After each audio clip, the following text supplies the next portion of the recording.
Hi guys, today magcha-charge tayo ng ating LiPo battery gamit yung ating smart charger. Bali yung LiPo battery natin guys is ito, 650 mAh at saka isang 850 mAh.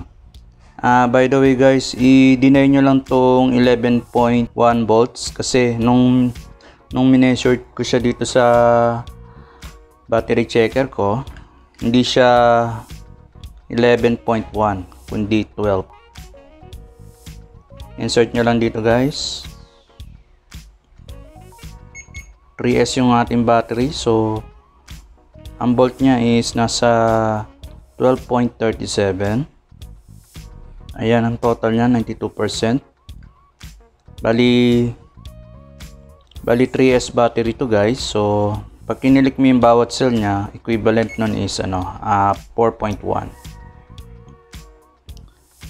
Cell 1, Cell 2, Cell 3. Bali, hindi pa siya fully charged.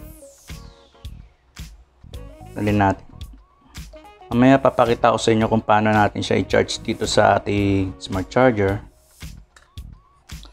I-full charge natin siya gamit yung yung balance charging. Then ito naman yung isang 650 mAh. Check natin. So 12 volts din siya. Ibig sabihin each cells nasa 4.1 volts.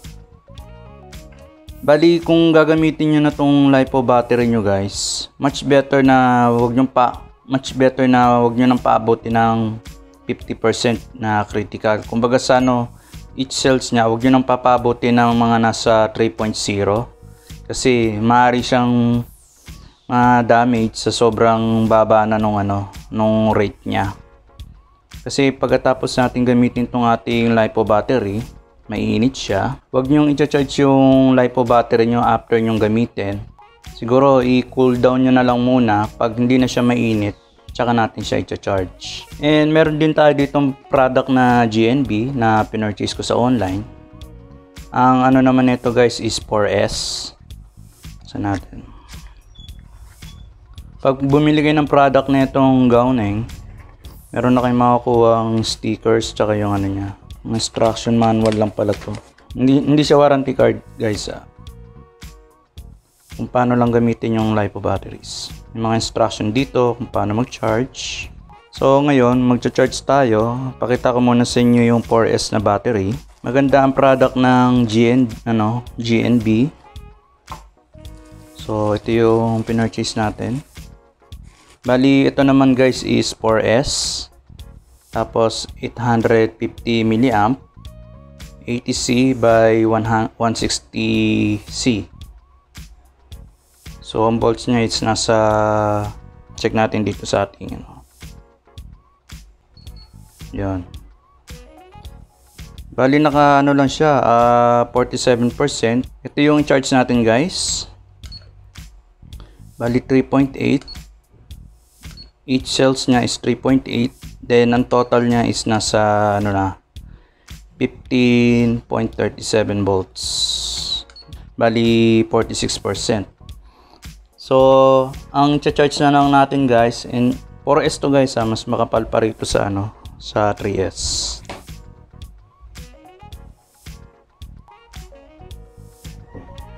So ang i-charge na lang natin is yung ating 3S battery. Ito yung i-charge natin. Wala tong tong 11.1 Deny nyo yan kasi ewan kung bakit nila nilabel yan dyan. Yung chinek ko naman is 12 volts. So power natin yung ating smart charger. Ito yung smart charger natin guys. At ito yung ating pang balance. Bali recommend ko much better na balance charging lang. And also on muna natin ito. Dito lang yung power nya.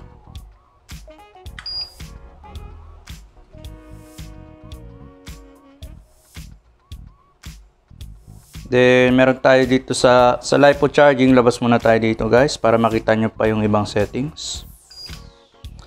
Dito sa program select, mamimili kayo kung ano yung type of battery yung gusto nyong i-charge. Meron tayong lithium.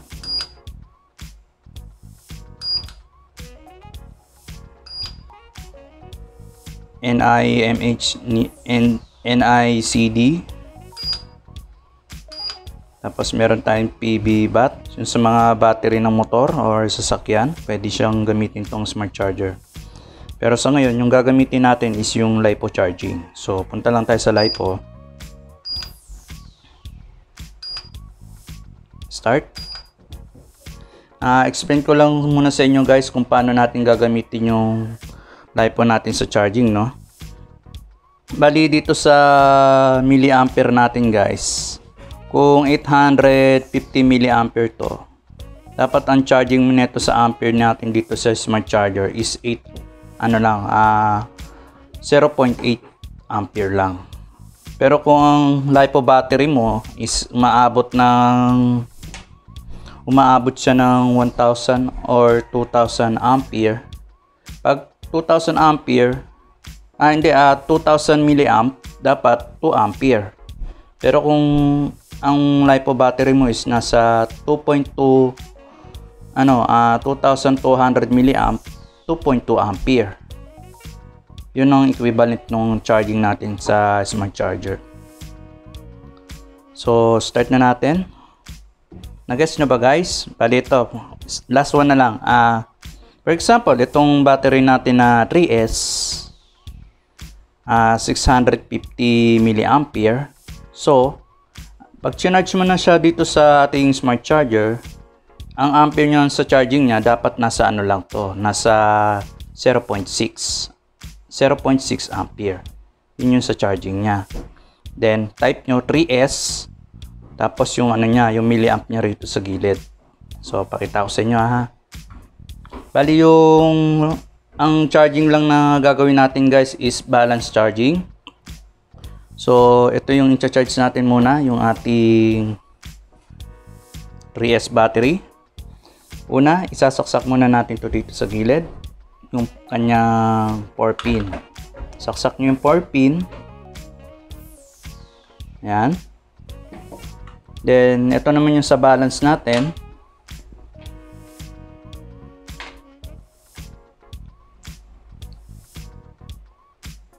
Saksak nyo ng ganito. Then, unahin natin yung negative, then positive.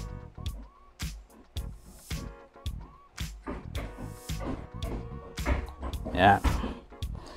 Ngayon, pag nakasalpak na yung ating LiPo battery, ita-type nyo siyempre yung kung ilang cell yung yung LiPo nyo. Siyempre, yung sinalpak natin is 3S. So, punta lang kayo dito sa start. Makikita nyo nakalagay na is 3S. Kasi tinesting ko na to. Bali ito yun, 3S. Then, next, start. Pupunta naman kayo kung ilan milliamp. Yung ating kasi is 850. Pero wala kang makikita kasi sa smart charger natin na nakalagay na 850. Ang kasunod kasi neto is 900 na. Ayan. Kaya ang ginawa ko, 800. Hindi tayo sosobra. Kaya balance charging yung ginawa natin. Then, start. Dito naman, bali, siyempre, 850 milliampere siya. So, ang ampere lang na gagamitin natin is 0.8. After na na-settings na natin yung, yung charging niya, start. Tapos, long press nyo na to. Yan. Battery check na siya. Tapos, nakita mo na yung mga settings niya. Then, confirm, confirm, enter na. Ayan. Bali, nag-i-start na siya ng charging. Habang nagbabalance charging yung natin guys, itong mga LiPo natin guys, papaano ko lang. Ito yung ating charging, tapos ito naman yung discharge niya pag ginagamit na natin. Recommended ko lang talaga na wag siyang paabutin ng ng 50%. Critical yon. Hindi tatagal yung lifespan ng LiPo natin kung palagi nating 50% pababa yung yung gamit natin ng LiPo. Much better siguro kung hindi ka mabitin sa pagpapalipad ng drone mo or yung glider mo na gamit din ay LiPo. Siguro dagdagan mo na lang yung LiPo battery mo para hindi ka mabitin dun sa sa pagpapalipad mo ng glider o yung race drone mo. So yan guys, hintayin na lang natin ma-full charge to sa balance charging. Yan guys, na siya, charging na. And by the way, recommended ko rin sa inyo na mag-purchase din kayo ng LiPo guard kasi mas maigi na yung meron kayong ganito para iwas tayo sa cost ng sunog kasi ang LiPo charging, ang LiPo natin is claimable din yan guys pag napabayaan mo or hindi mo na bantayan sa pagcha-charge. Maaari kasi mag-cost ng sunog yun. Dito nyo siya ilalagay pag hindi nyo siya ginagamit or pag nagcha-charging kayo, pwede rin natin ipasok yung dito sa loob habang nagcha-charge. Ganyan Huwag na may masyadong ipit. Parang lang, para iwas lang. Kasi baka may tendency na biglang pumutok or na overcharge, di ba? Nagbo-bloated siya. By the way guys, huwag na kayong gumamit ng LiPo na bloated na siya. Yung lumobo, over na yun. Siguro sa overcharge or nasira yung cell sa loob dahil nga hindi balance yung pagkaka-charging niya. Makikita mo naman kasi yun dito sa sa battery checker natin sa LiPo. Hindi lang LiPo to guys, ito pa yung mga ibang battery type niya. Mura lang to sa online, siguro wala pa tong wala pang 300 pesos to. Mas maganda to guys pag bago ka magpalipad or bago ka mag-charge ng ng LiPo. Chine-check niya ito. So guys, support niyo yung channel natin para sa mga iba pang videos. Magpapalipad din tayo ng drones. And by the way, shoutout nga pala kay Angelo Legaspi about dito sa ating LiPo charger, kung paano nga mag-charge ng ating LiPo battery. And shoutout din kay Joel Beltran and kay Pinoy Uncle Sam.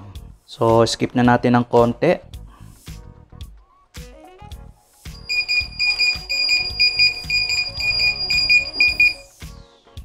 So natapos na yung charging natin sa 3S battery na 850 mAh. So pwede na natin siyang i-remove. By the way, stop muna natin to. Click nyo lang yung stop. Then remove na natin siya. After na full charge niya sa balance charging, i-check ngayon natin dito sa ating battery checker kung 100% na yung niya, kung 100% fully charged. Yun guys, bali 99%. Kasi kaganina nasa lang siya, 96 or 97%. Bali demo lang kasi yung ginawa natin kung paano mag-charge sa balance charging niya dito sa smart charger. Check natin yung mga cells kung okay naman. 4.2 4.2 4.2. Yun guys, bali balance yung niya, yung mga balance yung charging niya. Each cells equivalent lahat is 4.2. So yun guys, na kita nyo na kung paano natin siya charge. Same lang din dito guys sa ating 850 na 4S. So guys, na finish na natin i-full charge yung ating 3S battery gamit yung ating smart charger. Bali yung ginawa lang natin is balance charging, and also gamit din kayo ng battery checker para ma-check nyo yung mga cells ng ating LiPo battery kung balance talaga yung mga volts nya. So thank you for watching, and don't forget to hit yung ating subscribe button and yung ating notification bell para ma-notify kayo sa mga iba pa nating mga videos. So see you later guys.